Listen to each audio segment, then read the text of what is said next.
안녕하세요, 이하익구입니다. 오늘은 위안화 기습 절하와 중국의 의도에 대해서 살펴보도록 하겠습니다.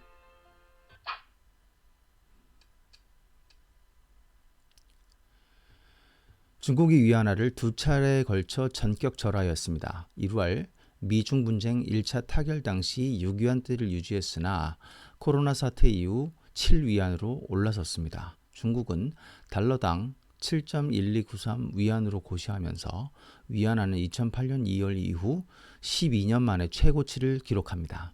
문제는 중국이 계속 위안화를 절하할 것이냐는 것입니다. 2014년 이후 달러 강세 추세에 힘입어 위안화도 지속 절하되어 왔습니다. 최근 코로나 사태 이후 강해진 달러를 위안화가 반영하지 못하고 있었는데 그것에 대한 대응일 가능성도 있습니다. 위안화 절하에도 달러는 크게 반응하지 않고 있습니다. 전 세계 달러 강세 흐름에 위안화를 조정한다는 의미 외에도 이번 위안화 절상은 여러 가지 원인에 대해 의견이 분분합니다. 이것이 미중 분쟁을 넘어서 환율 전쟁으로 나서는 시발점이 아닌가 하고 말이죠. 또는 중국이 코로나19 책임론을 강조하고 화웨이를 추가 제재하고 미국 증시에서 중국 상장 조건을 강화하면서 중국 상장사 퇴출을 추진하고 홍콩 보안법 추진을 반대하고 홍콩에 부여한 관세, 투자, 무역, 비자 특혜를 폐지하겠다고 위협하는 것에 대한 대응일 수 있습니다. 중국의 재정 적자와 부채 증가가 더 악화될 것으로 전망되어 그것에 대응한 것일 수도 있습니다.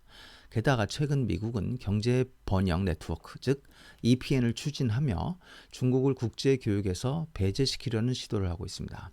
2000년대 글로벌 공급 체인은 미국에 의해 주도되었습니다. 그러나 2019년을 보면 어느새 그 자리를 중국이 차지하고 있습니다. 중저가 공산품의 전 세계 수출과 농산물과 에너지의 엄청난 수입으로 인해 중국이 현재 국제교육을 주도하고 있습니다. 미국의 좌불안석 심리가 잘 표현되어 있습니다. 먼저 위안화 절하가 진행되면 중국이 대미 무역이 증가하고 수입은 감소하는 결과가 초래됩니다. 이 경우 미국이 추진하는 관세 부과가 무용지물이 됩니다.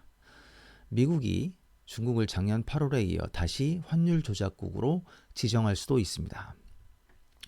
미국을 비롯한 해외 자본의 중국 자본 진입도 제동이 걸리게 됩니다. 추가적인 위안화 절하로 이어질 경우 달러 강세를 부추겨 신흥국 통화 가치를 불안하게 만드는 단초가 될 수도 있습니다.